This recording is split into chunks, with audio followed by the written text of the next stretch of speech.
जय श्री राम। श्री रामचरितमानस नवा पारायण चतुर्थ चतुर्थ दिन के उपाख्यान में आज हम अयोध्या कांड का वर्णन करते हैं। सबसे पहले मंगलाचरण। अस्यांगे चा विभात भूधर सुता देवापगा मस्तके भाले भाबाल विदुगरले चागरलम अस्योरस्या ललाट सो अयं भूति विभूषणा सुरवरम सर्वाधिपुं सर्वदा सर्वः सर्वगतः शिवः शशिनिभिः श्रीशंकर पातु माम्। जिन शिव जी की गोदी में पार्वती सुशोभित हैं, सो यह श्री शंकर जी सदा मुझे रक्षा करें, मेरी रक्षा करें। जिनके मस्तक में गंगा जी हैं, माथे पर द्विज का चंद्रमा स्थित है, गले में विष है, जिसके हृदय में सर्पों का राजा पड़ा है, जिनका विभूत श्री गहना है, देवों में श्रेष्ठ हैं, सबके स्वामी हैं, संहार करता सर्वव्यापक हैं, चंद्रमा तुल्य शोभायमान, मंगल स्वरूप श्री शिव जी महाराज हमारी रक्षा करें। प्रसन्नतां याना गताय अभिषेकस्तं नामलेपनवासादुखतः मुखाम्बुज श्री रघुनंदस्य मे सदास्तु सामंग मंजुल मंगल प्रदा। जो श्री राम के कमल मुख की शोभा, श्री राम का मुख कैसा है? कमल के समान। कमल मुख की शोभा राज्याभिषेक होने से प्रसन्नता को प्राप्त हुई, वैसे ही वनवास के दुख से नहीं मलिन हुई। श्री राम जी के मुख की शोभा मुझे सदा सुंदर मंगल देने वाली हो, यह भाव दर्शाया है कि दोनों परिस्थितियों में राज्याभिषेक और वनवास के समय एक ही सदृश हो रही है। इसी प्रकार से सभी मनुष्यों की जीवन में सुख दुख आते हैं, लेकिन थोड़े से सुख आने पर उबाल मारते हैं और दुख आने पर भी अधिक चिंतित हो जाते हैं, परेशान हो जाते हैं। इससे जो है न सुख का अनुभव उनका हो सकता है, न तो दुख का।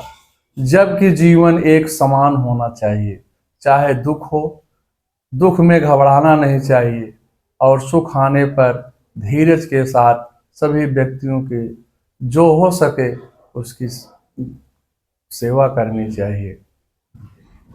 नीलाम्बुज श्यामल कोमलांगम सीता समारोपित वाम भागम बाणो महासायक चारु चापम नमामि रामम रघुवंशनाथम।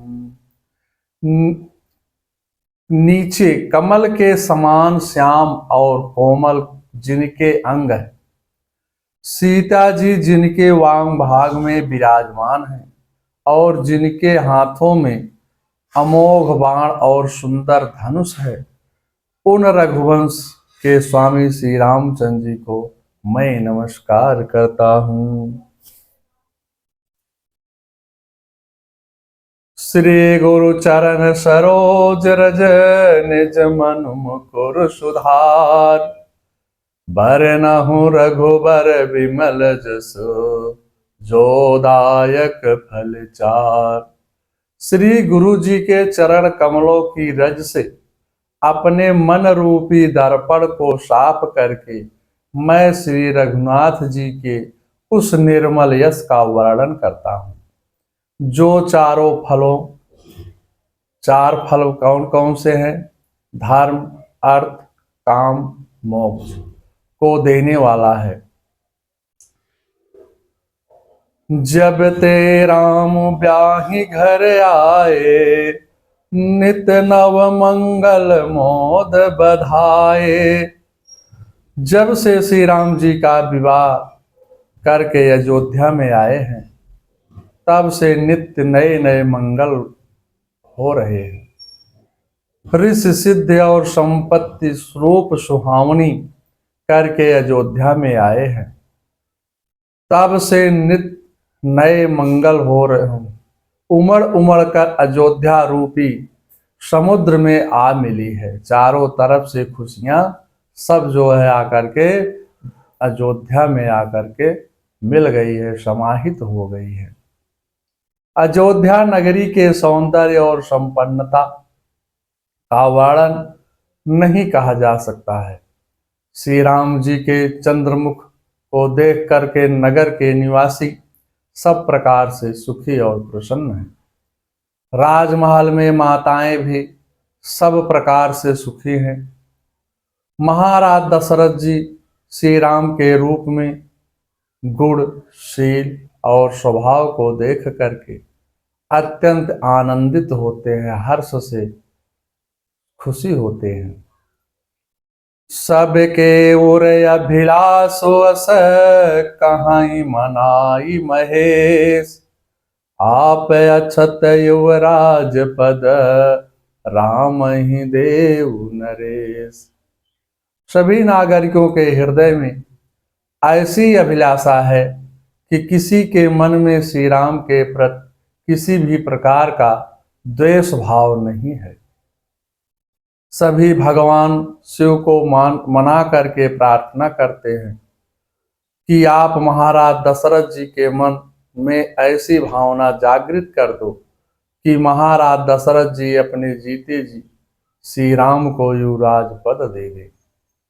ओम नाम वंदना, हरि ओम नाम वंदना, राम जी के चरणों में बार बार वंदना। गौरा जी को वंदना, श्री भोले जी को वंदना, गणपत जी के चरणों में बार बार वंदना। माता जी को वंदना, पिताजी को वंदना, गुरुवर के चरणों में बार बार वंदना। महाराज दशरथ को श्री राम का उपदेश देते हैं। श्री राम महाराज दशरथ से कहने लगे, हे राजन, माया से उत्पन्न यह संसार आत्मा में उसी प्रकार से मिथ्या ही भाषित हो रहा है, जैसे सीपी में चांदी, रेगिस्तान में जल, जेबरी में सर्प तथा मृग मारीचिका में जल भाषित हो रहा है, दिखाई दे रहा है, प्रतीत हो रहा है। अज्ञानी जन इसे नित्य मानते हैं, परंतु ज्ञानी जन इसे विपरीत मानते हैं। उनके मत से आत्मा शुद्ध, नित्य तथा सच्चिदानंद स्वरूप है। उसके अंश मात्र से समस्त विश्व के स्वामी ब्रह्मादिक हम सब माया धीन हो जगत की उत्पत्ति, स्थिति तथा विनाश के हेतु नट की नाई नाना रूप धारण करते हैं, किंतु वह स्वयं किसी में आसक्त नहीं है। आत्मा तो इस प्रकार रहती है जैसे कमल में जल रहता है, परंतु कमल का फूल पानी से निर्लिप्त हुआ रहता है। अब आप सत्य भाषण, दया, शांति, क्षमा और अहिंसा का पालन करते हुए वेदोक्त मार्ग का अनुसरण करें। हे नृपोत्तम, आपके पूर्व जन्म के तप के फलस्वरूप मैं कौशल्या के गर्भ से आपके पुत्र के रूप में पैदा हुआ हूँ। देवताओं, ब्राह्मणों, संतों और गौ माता को के कष्ट को दूर करने तथा राक्षसों का नाश कर पृथ्वी का भार दूर करने के लिए मेरा अवतार हुआ है। महाराज दशरथ का मोह दूर हो गया। हे नृपश्रेष्ठ, आप अपने सांसारिक कार्यों को करें। ये आनंद रामायण का सार कांड से है। अब मंगलम भगवान विष्णु मंगलम गरुड़ाध्वजा मंगलम पुंडरीकाक्षाय मंगलाय तनोहरि। सर्वांगल मांगल्ये शिवे श्रीवादि साधिके शरण्ये त्र्यंबके गौरी नारायणे नमस्तुते। शांताकारं भुजगशयनं पद्मनाभं सुरेशं विश्वाधारं गगनसदृशं मेघवर्णं शुभांगं लक्ष्मीकान्तं कमलनयनं योगिविद्यानं गम्यते वन्दे विष्णु भयवरं सर्वलोकनाथं।